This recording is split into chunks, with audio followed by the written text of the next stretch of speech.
Hi students, welcome to my YouTube channel money sir classes. ఈ వీడియోలో మార్చి 7వ తారీఖుకి సంబంధించినటువంటి కరెంట్ అఫైర్స్ అయితే డిస్కస్ చేద్దాం. ఆల్రెడీ 6వ తారీఖు ఇది అప్లోడ్ చేసేసాను, 5/6. ఎవరైనా చూడకపోతే అయితే ఖచ్చితంగా చూసి దీంట్లోకి రండి. ఇంకా ఏమాత్రం ఆలస్యం చేయకుండా వీడియోలోకి వెళ్ళిపోదాం. చాలామంది ఇంకా సబ్స్క్రైబ్ చేసుకోకుండా ఆ వీడియో చూస్తున్నారు. ప్లీజ్ దయచేసి సబ్స్క్రైబ్ అయితే చేసుకోండి. అదేవిధంగా ఆల్రెడీ సబ్స్క్రైబ్ చేసుకున్న వాళ్ళైతే ఒక లైక్ చేయండి. సరే చూడండి, ఫస్ట్ బిట్. లోక్సభ స్పీకర్ అయిన ఎవరి మీద అవిశ్వాస తీర్మానాన్ని ప్రవేశపెట్టారు? చూడండి, లోక్సభ స్పీకర్ అయిన ఎవరి మీద అవిశ్వాస తీర్మానాన్ని ప్రవేశపెట్టారు అంటే ఓం బిర్లా. లోక్సభ స్పీకర్ ఎవరు మనకి? ఓం బిర్లా. లోక్సభ స్పీకర్ ఓం బిర్లా మీద ప్రవేశపెట్టిన అవిశ్వాస తీర్మానంపై ఈ నెల 9న ప్రారంభం కానున్న పార్లమెంటు మలివిడత బడ్జెట్ సమావేశాల్లో చర్చ జరిగే అవకాశం ఉంది. చూడండి, మొన్న ఆయన మీద అవిశ్వాస తీర్మానం పెట్టారు. మళ్ళా ఈ నెల 9వ తారీఖు నుంచి అయితే బడ్జెట్ మలివిడత సమావేశాలు జరుగుతున్నాయి. దాంట్లో చర్చించే అవకాశం ఉంది. ఈ సందర్భంగా ఆయన సాధారణ సభ్యుడిగా సభకు హాజరు కానున్నారు. ఓం బిర్లా పక్షపాతం ప్రదర్శిస్తున్నారన్న కారణంగా కాంగ్రెస్ నేతృత్వంలోని ప్రతిపక్షాలు ఆయనపై అవిశ్వాస తీర్మానాన్ని ప్రవేశపెట్టాయి. తీర్మానం సభ ముందు చర్చకు వచ్చినప్పుడు లోక్సభ సభా కార్యక్రమాలకు రాజ్యాంగం ప్రకారం అధ్యక్షత వహించరాదు. చూడండి, ఎవరి మీద అయితే అవిశ్వాస తీర్మానం పెడతారో వాళ్ళు ఆ సభకు అధ్యక్షత వహించకూడదు. ఇప్పుడు లోక్సభ స్పీకర్ మీద అవిశ్వాస తీర్మానం పెట్టాడు కాబట్టి ఆయన ఆ సభకు అధ్యక్షత వహించడానికైతే వీల్లేదు. సాధారణ సభ్యులాగా కూర్చోవాలన్నమాట. ఓకే, నెక్స్ట్ దాని తర్వాత చూడండి, రెండో bit. Cassava brown streak disease, CBSD అంటారు. కాసావా బ్రౌన్ స్ట్రీక్ డిసీజ్ అనే వ్యాధి దేనికి వస్తుంది అంటే మొక్కలకు వస్తుంది అనమాట. దేనికి? మొక్కలకి. సిబిఎస్డి అని పిలువబడే ప్రాణాంతకమైన మొక్కల వ్యాధి ఆఫ్రికాలోని అతి ముఖ్యమైన ప్రధాన పంటల్లో ఒకటైన కాసావా వేర్లపై దాడి చేస్తుంది. చూడండి, కాసావా అనేది ఆఫ్రికాలోని అతి ముఖ్యమైన ప్రధాన పంటలో ఒకటి. దాని యొక్క వేర్లపై ఇదైతే దాడి చేస్తుంది. దీనివల్ల తీవ్రమైన తెగుళ్ళు ఏర్పడి పంట మొత్తం నాశనం అవుతుంది. చిన్నగా ఒక ప్రాంతంలో మొదలైన ఈ వ్యాధి ఇప్పుడు ఆఫ్రికా ఖండం అంతటా వ్యాపించింది. తీవ్ర పంట నష్టాన్ని చేకూరుస్తుంది. నెక్స్ట్, ఈ వైరస్ ప్రధానంగా తెల్ల ఈగ అని పిలువబడే ఒక చిన్న కీటకం ద్వారా వ్యాపిస్తుంది మరియు దీనిని శాస్త్రీయంగా చూడండి ఇక్కడ దీనిని శాస్త్రీయంగా బెమిసియా టబాసి అని పిలుస్తారు. ఈ తెల్ల ఈగని బెమిసియా టబాసి అనే పేరుతో అయితే పిలుస్తారు అన్నమాట. ఓకే, ఇంపార్టెంట్ బిట్టే గుర్తుపెట్టుకోండి. నెక్స్ట్ దాని తర్వాత 3. మరణించిన షేక్ మెహబూబ్ సుబానీ దేనిలో ప్రసిద్ధుడు? చూడండి, మరణించిన షేక్ మెహబూబ్ సుబానీ దేనిలో ప్రసిద్ధుడు అంటే నాదస్వరంలో ప్రసిద్ధుడు. నాదస్వరం, నాదస్వరాన్ని వాయిస్తుంటారనమాట. నాద బ్రహ్మగా పిలువబడే షేక్ మెహబూబ్ సుబానీ కన్నుమూశారు. తమిళనాడులోని ప్రముఖ పుణ్యక్షేత్రం శ్రీరంగంలో ఆస్థాన నాదస్వర విద్వాంసుడిగా ఉంటూ అనారోగ్యంతో అక్కడే తుదిశ్వాస వదిలారు. ఈయన జన్మస్థలం ప్రకాశం జిల్లా కాగా జీవనం చిలకలూరుపేటలో సాగింది. ఈయనను నాదస్వర మాంత్రికుడు అని పిలుస్తారు. చూడండి, నాద బ్రహ్మ అంటారంట, నాదస్వర మాంత్రికుడు అని కూడా పిలుస్తారంట. 2020లో తన సతీమణితో కలిసి పద్మశ్రీ అవార్డును కూడా అందుకున్నారు. చూడండి, మెహబూబ్ సుబానీ గారు మరణించారు. నాదస్వరంలో అయితే ఆయన ప్రసిద్ధి చెందినటువంటి వ్యక్తి అంట. ఓకే, నెక్స్ట్ దాని తర్వాత చూడండి 4. దేశంలోనే మొట్టమొదటిసారిగా ఏ నదిపై లైట్ హౌస్ను ఏర్పాటు చేయబోతున్నారు? Very very important bit. దేశంలోనే మొట్టమొదటిసారిగా ఏ నదిపై లైట్ హౌస్ని ఏర్పాటు చేయబోతున్నారు అంటే బ్రహ్మపుత్ర నది. మామూలుగా అయితే మనకి సముద్రం దగ్గర ఉండే లైట్ హౌస్లు ఇప్పుడు నదిలో దగ్గర ఏర్పాటు చేస్తున్నారంట బ్రహ్మపుత్ర నదిపై. బ్రహ్మపుత్ర నదిపై దేశంలోనే మొట్టమొదటి నదీ లైట్ హౌస్కు కేంద్ర మంత్రి సర్బానంద సోనోవాల్ శంకుస్థాపన చేశారు. ఈ ప్రాజెక్టును జాతీయ జలమార్గం 2 NW2 అంటారు, నేషనల్ వాటర్వేస్ 2 వెంబడి పాండు, బోగీబీల్, సిల్ఘాట్ మరియు బిశ్వనాథ్ ఘాటులలో 4 ఆధునిక నదీ లైట్ హౌస్లను ఏర్పాటు చేస్తున్నారు. మొత్తం 4 ఏర్పాటు చేస్తున్నారంట. పాండు అనే ప్రాంతంలో, బోగీబిల్ అనే ప్రాంతంలో, సిల్ఘాట్ అనే ప్రాంతంలో, బిశ్వనాథ్ ఘాట్ అనే ప్రాంతంలో ఏర్పాటు చేస్తున్నారు.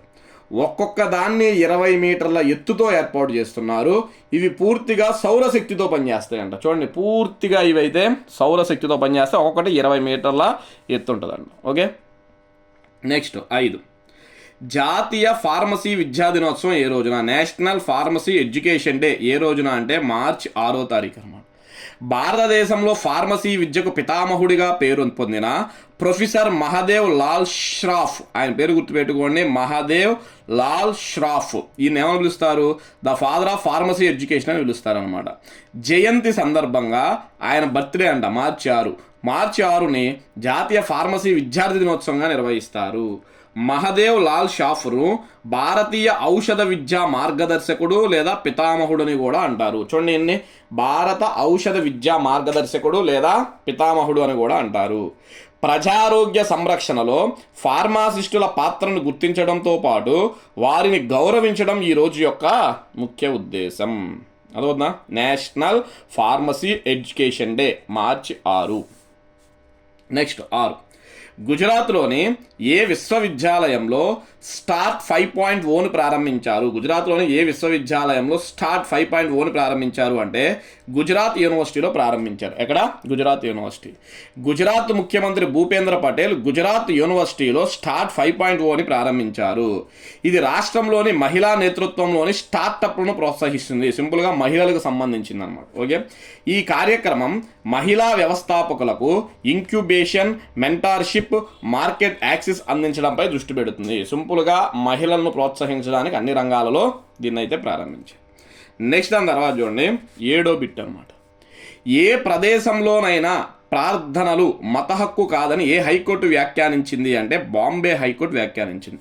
మేము ఏ ప్రాంతంలో అయినా ప్రార్థనలు చేస్తాం, ఇది మా మత హక్కు అంటే కుదరదు. రాజ్యాంగంలో ఆర్టికల్ 25, ఆర్టికల్ 26, ఆర్టికల్ 27, ఆర్టికల్ 28 మత స్వేచ్ఛా హక్కు అనమాట. Right to freedom of religion అని ఉంటుంది. అదవుతుందా? దీని ప్రకారం మత హక్కు ఉంది, కానీ ఏ ప్రదేశంలోనైనా ప్రార్థన చేస్తామంటే కుదరదు అని ఏ హైకోర్టు వ్యాఖ్యానించిందంటే బాంబే హైకోర్టు. మతం కన్నా ప్రజలందరి భద్రత ముఖ్యమని హైకోర్టు పేర్కొంది. ముంబై విమానాశ్రయం సమీపంలో తాత్కాలిక షెడ్డు వేసి ముస్లింస్ ప్రార్థన చేస్తుండగా ఆ షెడ్డును అధికారులు తొలగించారు. చూడండి, ప్రస్తుతం మనకి ముస్లిమ్స్కి పవిత్ర రంజాన్ మాసం జరుగుతుందన్నమాట. వాళ్ళు కంపల్సరీ మనకి ప్రార్థన చేసుకుంటారు, నమాజ్ చేసుకుంటారు.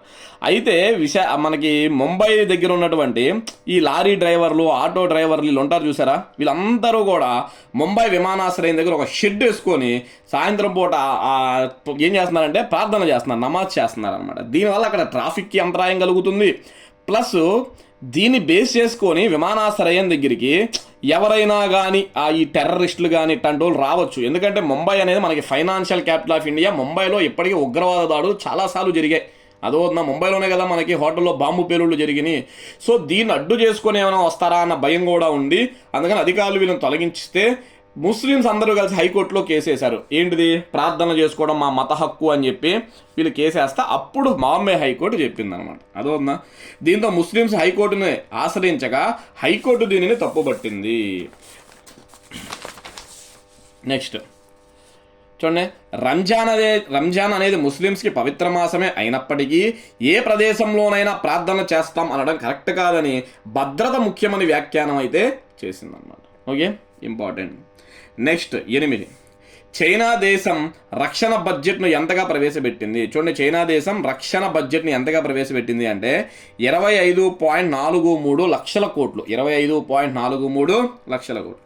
చైనా 2026 సంవత్సరానికి గాను తన రక్షణ బడ్జెట్ను 27,700 కోట్ల డాలర్లు, 27,700 కోట్ల డాలర్లు, అదే లక్షల రూపాయల్లో చెప్పుకున్నాం అనుకోండి, 25.43 లక్షల కోట్లుగా నిర్ణయించింది. యువాన్లలో లెక్కిస్తే చైనా యొక్క కరెన్సీ ఏంటి?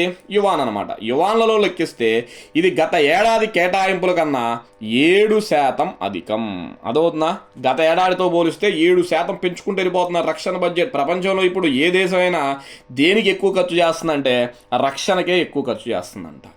అమెరికా 2026 సంవత్సర రక్షణ బడ్జెట్లో 1,00,000 కోట్ల డాలర్లు. చూడండి, వీళ్ళు 25 లక్షల కోట్లే, 25.43, 25లోనే ఉన్నారు.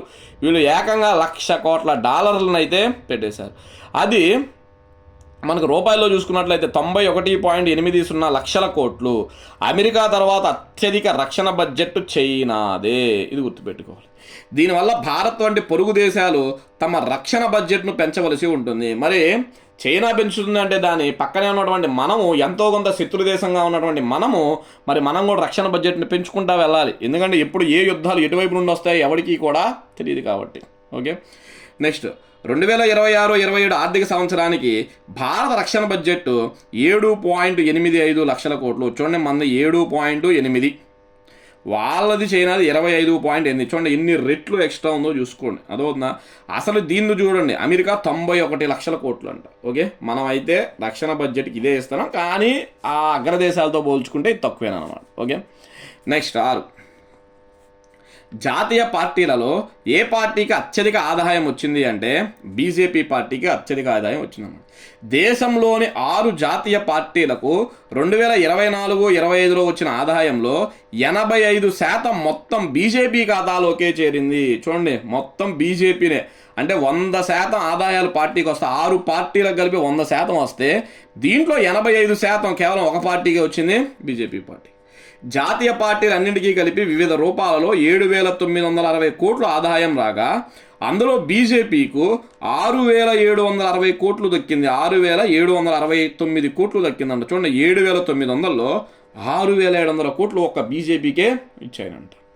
ఆ తర్వాత స్థానాల్లో కాంగ్రెస్ 918 కోట్లు, సిపిఎం 172 కోట్లు, బీఎస్పీ బహుజన్ సమాజ్ పార్టీ అంటారు 58 కోట్లు, ఆప్ అంటారు ఆమ్ ఆద్మీ పార్టీకి 39 కోట్లు, ఎన్పిసి అంటారు నేషనల్ పీపుల్స్ పార్టీ 2 కోట్లు అయితే ఉన్నాయి. అయితే 2023-24తో పోలిస్తే 2024-25 నాటికి అత్యధిక ఆదాయం అంటే పర్సంటేజ్ ప్రకారం చూస్తే ఆమ్ ఆద్మీ పార్టీకి 73.20%, బీజేపీకి 55.95% ఆదాయం పెరిగాయి. చూడండి, దేనికి ఎక్కువ ఆదాయం వచ్చిందంటే మాత్రం ఖచ్చితంగా బీజేపీకే. కానీ అంతకుముందు ఆర్థిక సంవత్సరంతో పోల్చుకుంటే వృద్ధి రేటు ఎక్కువగా ఏ పార్టీకి ఉందంటే మాత్రం ఆమ్ ఆద్మీ పార్టీకి ఉందంట, గుర్తుపెట్టుకోండి. ఓకే, నెక్స్ట్ 10, ఆంధ్రప్రదేశ్ రాష్ట్ర ప్రభుత్వం తరపున ఉత్తర అమెరికా ప్రత్యేక ప్రతినిధిగా ఎవరు బాధ్యతలు స్వీకరించారు? చూడండి, నార్త్ అమెరికా ప్రత్యేక ప్రతినిధిగా ఎవరంటే కోమటి జయరాం అంటారు, ఆయన పేరు కోమటి జయరాం. నెక్స్ట్ 11, ఆంధ్రప్రదేశ్ హైకోర్టు న్యాయమూర్తిగా ఎవరు నియమితులయ్యారు? చాలా ఇంపార్టెంట్ బిట్టు, ఆల్రెడీ ఇది మార్చి 1వ తారీఖు కరెంట్ అఫేర్స్లో కూడా చెప్పాం. ఆంధ్రప్రదేశ్ హైకోర్టు న్యాయమూర్తిగా ఎవరు నియమితులయ్యారంటే జస్టిస్ లిసా గిల్ అంటారు, ఆమె పేరు లిసా గిల్. ప్రస్తుతం ఈమె పంజాబ్ హర్యానా హైకోర్టులో సీనియారిటీలో 3వ స్థానంలో కొనసాగుతున్న ఆమెను ఆంధ్రప్రదేశ్ హైకోర్టుకు బదిలీ చేసే నిర్ణయానికి రాష్ట్రపతి ఆమోదముద్ర వేశారు. ఏమైనా ఆంధ్రప్రదేశ్కి పంపిండి న్యాయమూర్తిగా అని చెప్పి ఆమోదముద్ర అయితే వేశారన్నమాట. ఓకే, ఆంధ్రప్రదేశ్ హైకోర్టు ప్రస్తుత ప్రధాన న్యాయమూర్తి జస్టిస్ ధీరజ్ సింగ్ ఠాకూర్ ఏప్రిల్ 24న పదవీ విరమణ చేయనున్నారు. అదవుతుందా? ఏప్రిల్ 24తో ఈయన పదవీ కాలం అయిపోతుంది. ఆ వెంటనే జస్టిస్ లీసా గిల్ ప్రధాన న్యాయమూర్తిగా నియమితులవుతారు. ఆంధ్రప్రదేశ్ హైకోర్టుకి తొలి మహిళా ప్రధాన న్యాయమూర్తిగా ఆమె రికార్డ్ అయితే సృష్టించనున్నారన్నమాట. ఓకే, చాలా ఇంపార్టెంట్ బిట్ ఇది, గుర్తుపెట్టుకోండి. నెక్స్ట్ దాని తర్వాత చూడండి 12 అనమాట. ఇరాన్ సుప్రీం నాయకుడు ఖమేనీని హతమార్చడానికి ఇజ్రాయెల్ ప్రయోగించిన క్షిపణి పేరేంటి? చూడండి, ఇది కూడా మార్చి 1లో చెప్పా. ఆయన ఇరాన్ సుప్రీం నాయకుడు చనిపోయాడు అని చెప్పా. దీనికి సంబంధించి భారతదేశంలో చాలామంది ముస్లిమ్స్ కూడా దీన్ని ఖండిస్తా ఉద్యమాలు కూడా చేస్తూ ఉన్నారు. మనం పేపర్లో వాటిలో చూస్తూనే ఉన్నాం. అదవుతుందా? ఆయన్ని హతమార్చడానికి ఇజ్రాయెల్ ప్రయోగించిన క్షిపణి పేరేంటి అంటే బ్లూ స్పారో అంటారు. తెలుగులో క్లియర్గా పేపర్లో నీలి పిచ్చుక అని ఇచ్చాడు. నీలి పిచ్చుక, బ్లూ స్పారో అనమాట. అమిత వేగం, అనూహ్య ప్రయాణ మార్గం వంటి ప్రత్యేకతలు కలిగిన ఈ బ్లూ స్పారోకు యుద్ధరంగంలో తిరుగులేదు. ఇది నింగి నుంచి ప్రయాణించే బాలిస్టిక్ క్షిపణి తరగతికి చెందినది. నింగిలో నుంచి వదులుతారు, ఆకాశం నుంచి దీన్ని వదులుతారు అనమాట. ఇజ్రాయెల్ దేశానికి చెందిన రఫేల్ అడ్వాన్స్డ్ డిఫెన్స్ సిస్టమ్ సంస్థ దీన్ని రూపొందించింది. 190 కిలోలు కలిగిన ఈ క్షిపణి 1995 కిలోమీటర్ల వరకు దూసుకెళ్ళదు. చూడండి, వెయిట్ 1900 కిలోలు అంట. ఎంత దూరం వెళ్ళిద్దంటే మాత్రం 1995 కిలోమీటర్ల వరకు కూడా వెళ్ళిద్దంట. ఓకే, ఇవి స్టూడెంట్స్ మనకి ప్రధానంగా మార్చి 7వ తారీఖుకి సంబంధించినటువంటి కరెంట్ అఫైర్స్ అన్నమాట. అదవుతుందా? మళ్ళా ఇంకొక వీడియోలో అయితే మేము ముందుకు వస్తాను. నేను మిమ్మల్ని ఏం అడగట్లా, దయచేసి ఛానల్ని సబ్స్క్రైబ్ చేసుకోమంటున్నా. అదేవిధంగా ఎవరైతే వీడియోని చూస్తున్నారో వాళ్ళని ఒక లైక్ అయితే చేయమంటున్నా. Okay, thank you.